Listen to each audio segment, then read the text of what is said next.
എന്നല്ല ആരാ മനസ്സിലായില്ല. കാർത്തുമ്പി. ആരും കാറ് തുപ്പിയൊന്നുമില്ല. എന്റെ പേരാ ഞാൻ പറഞ്ഞത്, കാർത്തുമ്പിന്ന്. നിന്റെ പേര് ഊരുമെന്ന് എനിക്കറിയണ്ട. എന്തിനാ വണ്ടി കയറിയിരിക്കുന്നതാ ചോദിച്ചേ? എന്നോട് കേറിയിരുന്നോളം പറഞ്ഞു. ആരെ? ഒരു കിളവൻ. അങ്ങനെ ഒരു കിളവൻ പറഞ്ഞാ കേറിയിരിക്കാനുള്ള വണ്ടിയൊന്നുമില്ല. ഇങ്ങോട്ട് ഇറങ്ങ വേണ്ടേ? പിന്നെന്തിനാ കാശ് എണ്ണി വാങ്ങിച്ചത്? ആരെ? ഒരമ്മാവൻ. ഏതമ്മാവൻ? എനിക്കൊന്നും അറിഞ്ഞൂടാ, പോയി ചോദിക്ക്. അയാളാ ഷാപ്പിലുണ്ട്. നമ്മളിപ്പോഴുള്ളത് കോഴിക്കോട് ജില്ലയിലെ ചേമഞ്ചേരി അഭയം സ്പെഷ്യൽ സ്കൂളിലാണ്. നമ്മളൊരു സ്പെഷ്യൽ ഓണാഘോഷത്തിലാണ്. നമസ്കാരം ടീച്ചറെ. നമ്മൾ റീൽസിലൂടെയാണ് ഈ കുട്ടികളെ എനിക്ക് പരിചയം. വൈറലായ ഒരുപാട് റീൽസ് ഉണ്ട്. തേന്മാവിൻ കൊമ്പത്ത്, ഹിറ്റ്ലർ, അങ്ങനെ ഒരുപാട് സീനുകൾ. പ്രത്യേകിച്ച് നമ്മൾ പലപ്പോഴും റീൽസൊക്കെ കണ്ടിട്ടുണ്ട്. നമ്മളെങ്ങനെയാണ് ഈ കുട്ടികളെ വെച്ച് റീൽസ് ചെയ്യുന്നത്? സമൂഹ മാധ്യമങ്ങളിലെ നമ്മളെ സ്പെഷ്യൽ കുട്ടികളല്ലാണ്ട് ബാക്കിയുള്ള ആൾക്കാരുടെ റീലുകളാണ് കാണുന്നത്. അപ്പോൾ എനിക്കൊരാഗ്രഹം, നമ്മുടെ ഭിന്നശേഷിക്കാരായ മക്കൾക്കും ഒരുപാട് കഴിവുകളുണ്ട്. അത് ഈ ലോകത്തോടൊന്ന് കാണിച്ചത് കൊടുക്കണം എന്നുള്ളൊരാഗ്രഹത്തിൽ ഞാൻ തന്നെ മുന്നിട്ട് ഇറങ്ങിയിട്ട് സമൂഹത്തിനൊന്ന് കാണിച്ചു കൊടുക്കാമല്ലോ, അങ്ങനെയാണ് റീലിലേക്ക് തിരിയുന്നത്.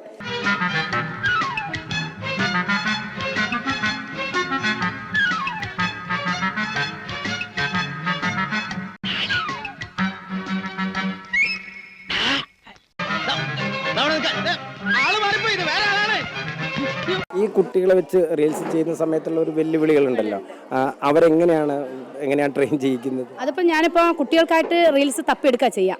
അപ്പോൾ അവർ ലിപ് മൂവ്മെൻറ്റിന് കണക്കാക്കിയിട്ട് അവർക്ക് ചെയ്യാൻ പറ്റുന്ന റീൽസുകൾ ഒരു ദിവസം ഞാൻ 11 മണി 12 മണി വരെയൊക്കെ ഇരിക്കും ഈ റീൽസ് കിട്ടാൻ വേണ്ടിയിട്ട്.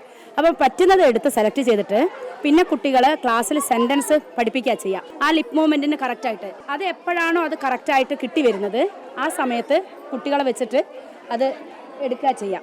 പിന്നെ അവരെ കോൺസെൻട്രേഷൻ അതെല്ലാം ഒരു വലിയ വെല്ലുവിളി തന്നെയാണ്. പക്ഷെ എനിക്കത് ഒരുപാട് ഇഷ്ടമുള്ളത് കൊണ്ടിട്ട് എനിക്കതൊന്നൊരു വിഷയമല്ല. അവിടെ ചെറുനാരങ്ങ ഉണ്ടാ? എന്തിനാ പാദരാത്രിക്ക് ചെറുനാരങ്ങ? ദാഹമുണ്ടോ? ചെറുനാരങ്ങ ഉണ്ടാ അവിടെ? ഉണ്ട്. കുട്ടികളൊക്കെ ഒന്ന് പരിചയപ്പെടുത്തില്ല. പ്രധാനപ്പെട്ട നമ്മളെ ഹിറ്റ്ലർ ആണെന്ന് തോന്നുന്നു. ഹിറ്റ്ലർ. എന്താ പേരെന്താ? ഋഷികേശ് പിപി. ഋഷികേശ്, റീൽസ് ചെയ്യാൻ ഇഷ്ടമാണോ? ഇഷ്ടമാണ്. എത്ര റീൽസ് ചെയ്തിപ്പം? പിന്നെ നമ്മളെ തേന്മാവിൻ കുമ്പത്തിലെ ഷെമിനയുടെ വീട് എവിടെയാണ്? പാവങ്ങാട്. റീൽസ് ചെയ്യാൻ ഇഷ്ടമാണോ? ഇഷ്ടമാണ്. എത്ര റീൽസ് ചെയ്തു? ചെയ്തു. ടീച്ചറാണോ പഠിപ്പിക്കുക? ടീച്ചറാണ് പഠിപ്പിക്കല്. ആരൊക്കെ കൂടുതലുള്ള കൂട്ടുകാരുടെ പേരൊക്കെ പറയോ? മേഘ, നന്ദന, ഷേഖ, ഋഷി, എല്ലാവരും. ഈ വൈറലാവുന്ന സമയത്ത് എന്താണ് രക്ഷിതാക്കളും ഇവരൊക്കെ പറയുന്നത്? ഒരുപാട് സന്തോഷം, എല്ലാവർക്കും ഒരുപാട് സന്തോഷം. നമ്മൾ ഒരൊറ്റ ദിവസം കൊണ്ട് 1 മില്യൺ ആവാ. നമ്മളെ മക്കള് ഒരുപാട് എല്ലാവരും അറിഞ്ഞില്ലേ, നമ്മളെ മക്കളെല്ലാവരും ഹൃദയത്തോട് ചേർത്ത് പിടിച്ചില്ലേ. ഇതുവരെ അങ്ങനെ ഉണ്ടായില്ല. ഇവരെപ്പോഴും ഒരു മാറ്റി നിർത്തപ്പെടുന്ന ഒരു സമൂഹം പോലെയും. പക്ഷെ അത് പോരാ, ഇവർക്ക് ഒരുപാട് കഴിവുകളുണ്ട് എന്നുള്ളത് സമൂഹത്തിന് കാണിക്കണം. ഞങ്ങൾക്ക് അഭിനയം വശമുണ്ടെന്നുള്ള കാണിക്കുന്ന ഒരാഗ്രഹം. നമ്മുടെ ചേമഞ്ചേരി പഞ്ചായത്തിലെ മുഴുവൻ ആളുകൾ നമ്മളെ അഭയത്തെ ഹൃദയത്തോട് ചേർത്ത് പിടിച്ച ആളുകളാണ്. വർഷത്തിലെ അങ്ങനത്തെ നമ്മളെ സാമ്പത്തികമായ സ്രോതസ് എന്ന് പറഞ്ഞാൽ ഇവിടുത്തെ നാട്ടുകാരിൽ നിന്ന് ഞങ്ങൾ വർഷം തോറും 50 അഭയം എന്നൊരു പരിപാടി ഈ 8000 വീടുകളിലും നമ്മുടെ സന്ദേശം അവിടെ എത്തിക്കുകയും നമ്മളെ വണ്ടിയേഴ്സ് അവിടെ പോയി കറക്ഷൻ നടത്തുക. അതാണ് നമ്മളെ സംബന്ധിച്ചിടത്തോളം പ്രധാനപ്പെട്ട ഒരു വരുമാനം.